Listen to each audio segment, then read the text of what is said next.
Alright guys, welcome back to part 2 of Shedfest 2024. I'm still here. There's just a few seconds ago that I ended the last video. I'm still going to take a walk around. I've done probably about 3/4 of the circuit, and I'm going to go around the last bits and see if I see anyone. I haven't seen any of the celebrities, YouTube celebrities that I heard was going to be here, apart from JM. I've met JM, saw him. Tom Lenthal, saw him. Haven't seen Taylor, and I haven't seen Rory, but I've heard Rory's here, and I have seen but not spoke to Adam C. So yeah, actually, when I'm thinking about it, I've seen quite a few. Anyway, without further ado, let's go ahead and get into the rest of this video.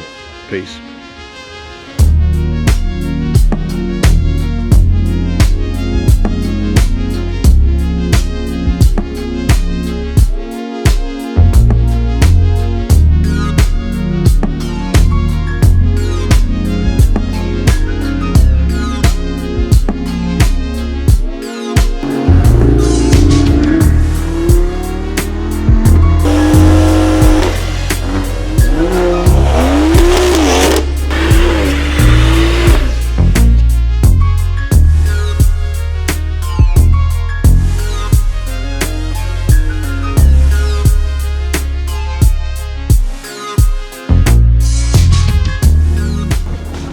Alright guys, as I said in the intro, today I'm going to be taking the last walk round of the...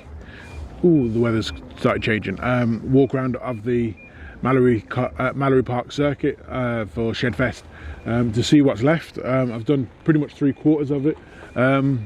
So yeah, if you're new around here, please go ahead, hit the subscribe button, hit the like button, hit the bell notification, because it really does help me out with YouTube algorithm. Oh, the sun's blocking my view, but obviously then you can't see me properly. So if I'm squinting because the sun's like literally directly in my face. So yeah, we're gonna go ahead and take a little walk around and carry on. So yeah, let's go ahead, let's do it. So there's a car that I haven't seen in absolutely, I can't even remember how many years, probably 15, 20 years. A Ford Escort Cabriolet. Again, these were cars that you'd see all over the place. Oh, look at that velour. That's so early 90s, late 80s, early 90s.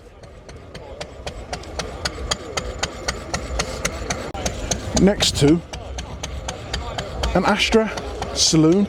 Again, cars that you don't see anymore, just rusted away. This has kept going by. Squeaky Bum Racing. Squeaky Bum Dragon Racing.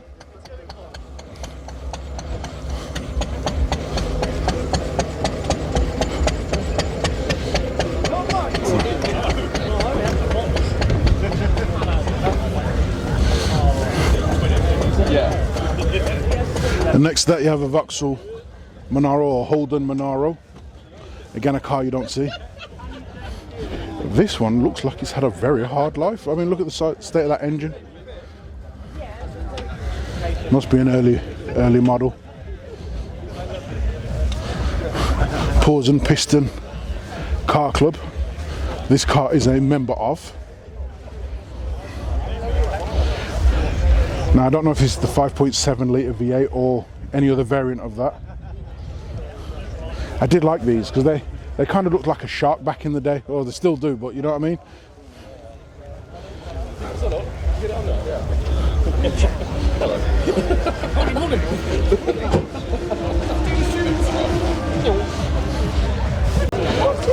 Now here's a car that I've only seen the saloon version on it, VIP Phil, a Toyota Crown.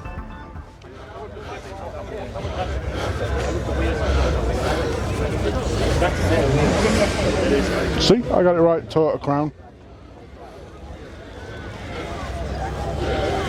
VIP Phil was kind of an executive limo spec and build. This one's got forged wheels and all sorts, so I'm assuming this is more of a performance model. And that had a V12, so I'm assuming this one will have a V12 as well. Alright, ooh. Has a hell of a crack in the windscreen. Don't know if you can see that, but it's got a big crack right across the windscreen. Lexus ISF. Love these cars. I think they're awesome.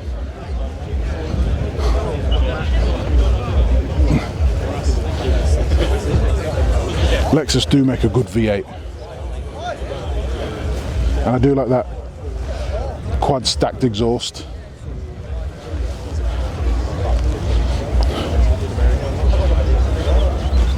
Apparently these are really good to drive. I remember when they first came out on Top Gear, they were basically an M3 rival. Infinitely more reliable, and I think look better. Let me know in the comments if you think that looks any better than the E92, I believe, M3 that this went up against. Land Rover Defender 90. Well, not just any Land Rover Defender 90, it's had quite a bit of work done to it. I've actually got a whole sheet of stuff that's been done to it.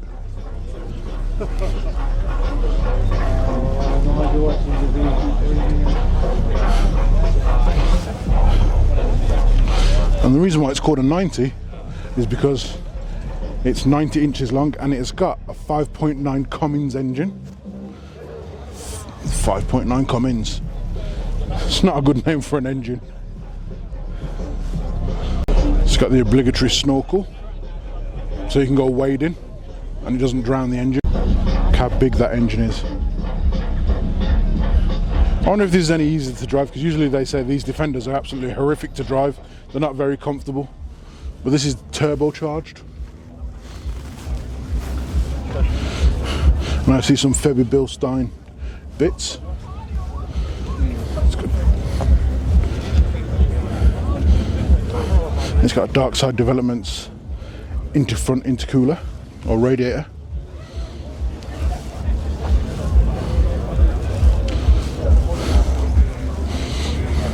As I was about to walk away, I just realised they wrapped the exhaust, so that must produce quite a lot of heat for them to heat wrap the exhaust. Mark 1 Corsa. My wife's housemate had one of these in blue. Nice cars, you don't see them on the road anymore, but they're always quite cool. Vauxhall Cavalier Gen 1, again another car you don't see anymore. I can't remember the last time I've seen one of these. Look how big that rear compartment is. See, now this was the size of British estates. Now I'm going to drop in the clip of that American estate and just look at the difference. It is staggering. Volkswagen Jetta, again another car you just don't see anymore. What was that? Oh, that Polo GTI with its blow-off valve. Right, back to the Jetta again. Car you don't see anymore. Is this boosted? Because that looks like a turbo elbow. I think so, yeah.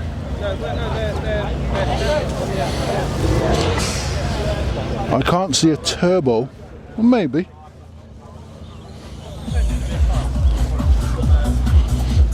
Shout out to that Jetta Coupe Mark II.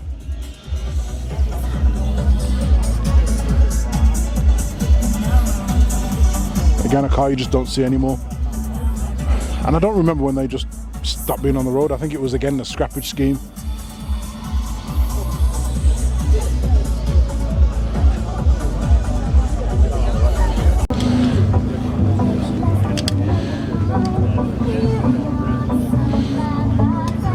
Now here's a car that you don't see every day. Ford Fiesta XR2i. Again, awesome car.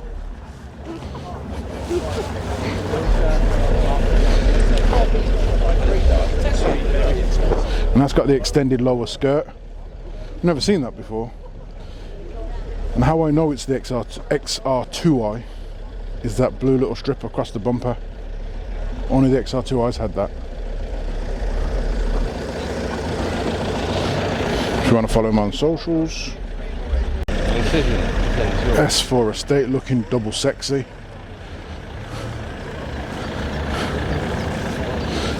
I've always liked these. The S-tronic gearbox.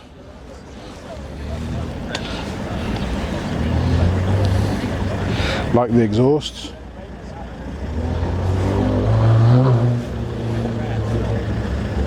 Still people arriving.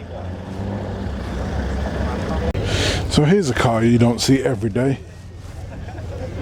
A four-door Skyline. I've only ever seen very few of these on the streets. On these streets, you know what I mean? These streets. They're actually kind of cool.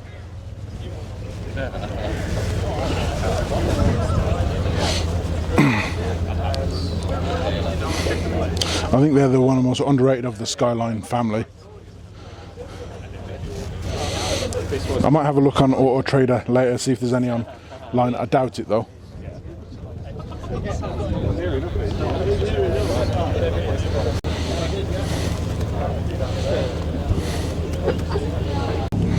Wow. I think that's safe to say someone's played with that.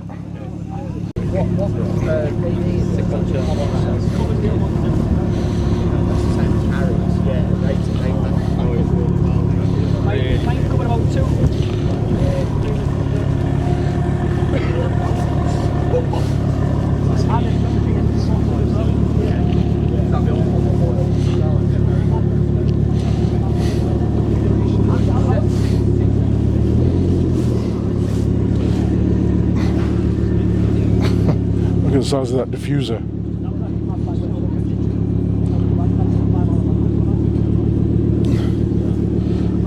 I have a sneaky suspicion that's not road legal. I think that's just a track weapon. Now here's a car that I have some nostalgic love for. I actually had one of these. I had a 1.6 in the early 2000s. It was my third car and it tried to kill me. And when I mean it tried to kill me, I was driving home on the motorway back from Teesside because my wife, then girlfriend, was studying up there, and I was driving on the way back, and in the fast lane the cam belt snapped while doing 70-ish, and I was in the fast lane and I was trying to get over with no power, no nothing, and I ended up being recovered by a local recovery agency to a place called Clown. I'm not joking, it's actually called Clown. It's junction 30 off the M1. Look it up, it's a tiny little place, never knew it existed. And yeah, it cost me 250 quid to get it off the motorway, and it cost me 250 quid to get it back home, and then it cost me about 500 quid to get the head skimmed because it bent 14 of the 16 valves, and yeah, it was a mess. The car was never the same after that, but I do love this car because it holds so many good memories. There's a memory that my wife and I have of driving in a summer evening, taking the roof out, because you could take the roof out in these, just like this one here. Let me show you. So you could take the roof out like that, and it was a summer night, we had some music on and we had the nice evening breeze coming in, and yeah, it's always one of those things that you always think back on. Ow, hit myself in the head. And so yeah, you just don't see any of these cars anymore. I even remember the registration plate of the car. It's November 311 Uniform Oscar Kilo. That car no longer exists because I had to scrap it because it was, once the engine had went, after a while it just wasn't very good to keep anymore. It was costing more money than it actually was worth, so I had to get rid of it. So like on a day like today, it would be a perfect day to have the roof out while driving home. But alas, the Insignia doesn't have that.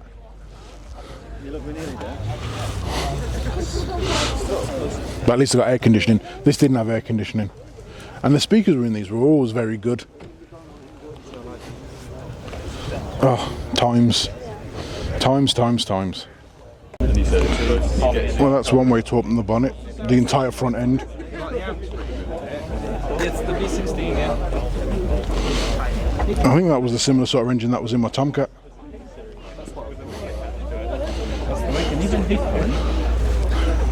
You right? How you doing? Not too bad. Is this yours? Oh, just look at that. How stunning is that? Good old Mitsubishi GTO Twin Turbo. Again, just Gran Turismo vibes.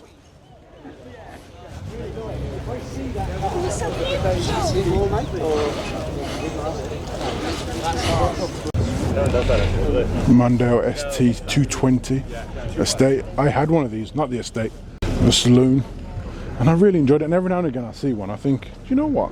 I still wouldn't mind one, you know.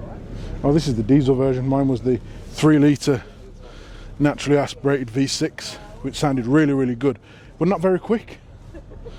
And mine had engine problems and all sorts, so I had to get rid of that. I've not had a really good car history, to be honest with you. But it was a really nice car. It felt good. It was nice to drive. The V6 sounded nice on cold start first thing in the morning. Churchill tyres, I've never heard of those before.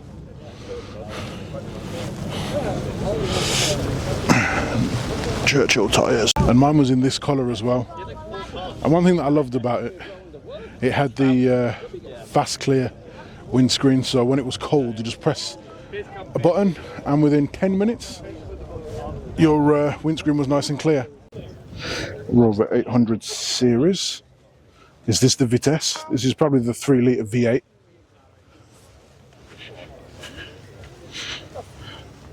Oh yes, it is the Vitesse. These were a very interesting car back in the day. Oh my word. That fitment is shocking. That would never be acceptable by today's standards. Wow.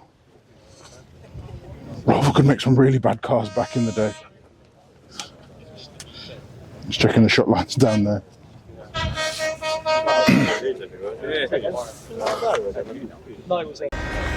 So one of the first things that I've seen that I literally parked right across, Talia's here. That's the name of my car. I don't know if I've ever said that. The car's name's Talia Jade. Anyway, Talia's there, and then literally right in front of her there's Smokey's car.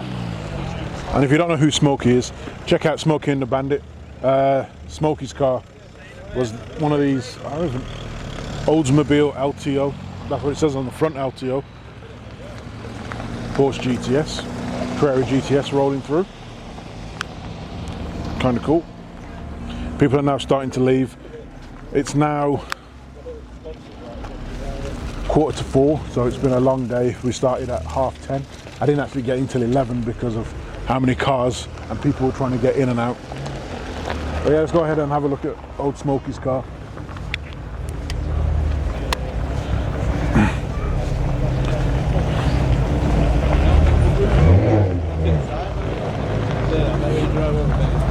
I mean, this is just in the car park, it's not even in the show, but it's garnered so much attention.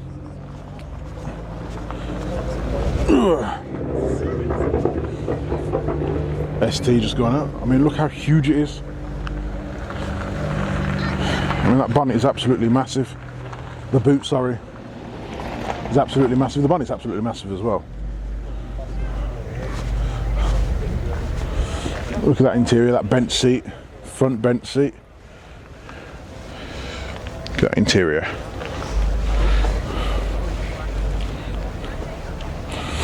Look at that speedo. How awesome is that? I mean, it's just such a long car.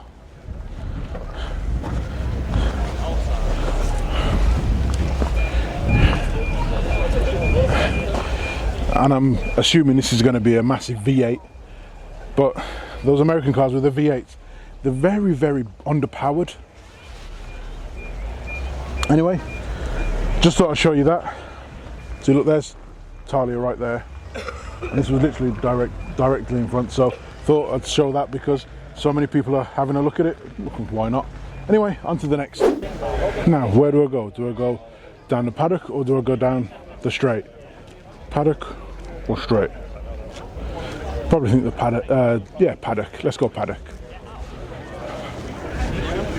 So we've got quite a few cars and they've all seemed to have got something underneath. I assume that's to stop any oil leaks that may occur. Pretty much every car that I've walked past there's some kind of cardboard or oil pan underneath.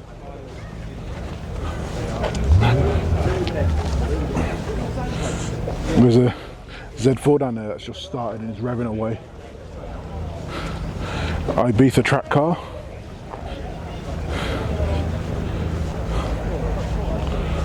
Well, what is this? I think it's a borer that's been played with. Engine's been toyed around with. Is that a borer? I think it's a borer. Let's go and have a look.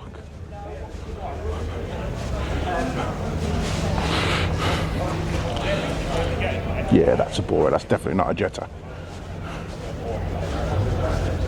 That's it, because they do it all the time. They drive over to Europe all the time. How cool would it be? It's organised. So now I'm walking up on a Sierra Cosworth, one of my favourite cars of all time. But you can't say it just like Sierra Cosworth, you got to say Cose. Like that, you got Sierra Cose. That's how you say it, Cose. Say it with me, Cose. I know it sounds bizarre, but you can't say just Sierra Cosworth. No, that's not the way it works, it's Cose. This 2-litre turbocharged engine. When it's been fiddled around with, you can get easily 200 miles an hour out of it.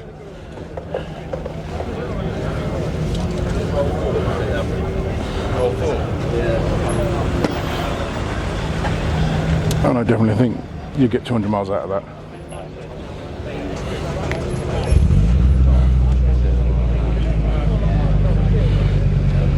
I'm surprised there isn't a valve cover, a belt cover there.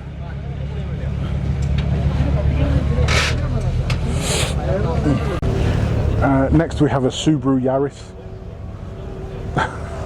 Someone was very optimistic about that, although I do like the decals on it.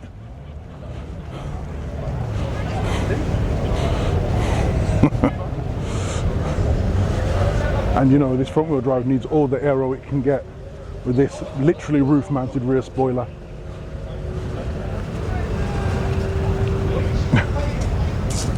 That's not fooling me at all.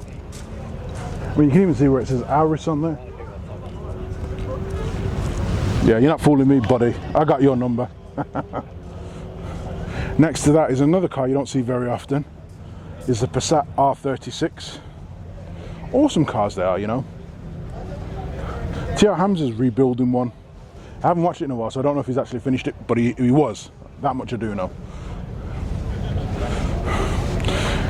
The only downside is I never really did like these interiors. The outside look nice, I just never really liked the interiors. There are cars absolutely everywhere. Ooh, there's a Mustang over there. I like a Mustang. When they did a rework of Knight Rider, they used the Mustang just like this over there. Yeah, the Bluebird.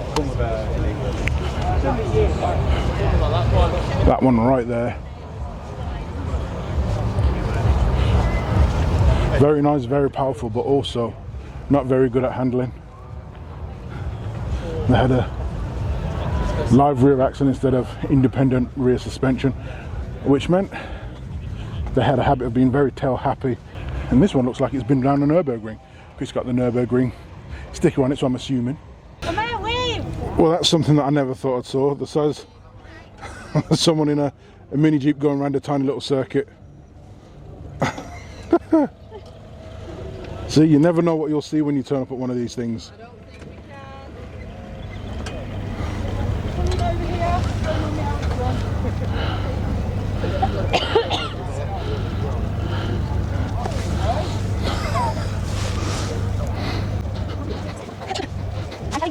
Every penny. He's 6'7", by the way. Wow. It's the best thing I've seen all day, that is. So what is going on, guys? As I was finishing editing up, I realised that I didn't actually do the outro to this, so I'm having to do it in the office while I'm finishing off the editing. So it was an amazing day. The weather was a bit inclement. Sometimes it would be bright, as you saw, and other times it would look a little bit cloudy. But all in all, it was a very, very good day. I was there for hours and hours and hours. I didn't stay to do the watch cars leave, because by that time I'd already been there 6.5, 7 hours, and I was tired. And also I had work the next morning, had to be up ridiculously early. So I decided that I would just, you know, finish what I needed to do and then go home. Unfortunately, I didn't get to see Mr. Kirsten again. I didn't get to see Alex or Taylor or Rory, although I heard they were walking around, but they were probably in a different section to where I was at the time. But, you know, that's just the way it goes. Hopefully next year when he does it, I might actually get to meet him and say, I've been hunting you down for the last 2 years, so, you know, we'll see anyway. Thank you for making it this far in the video. If you have enjoyed the video, both of them, please do go ahead, subscribe to the channel, hit the like button, hit the bell notification, because it really does help to grow the channel, and then I can do more stuff. I got some stuff that I'd like to do, and I'd like to bring you along. So if you subscribe to the channel, make sure you press all so you're notified anytime I upload a video, so you don't miss anything. And again, thank you for watching. Until next time, take care, stay safe, and I'll see you in a bit. Peace.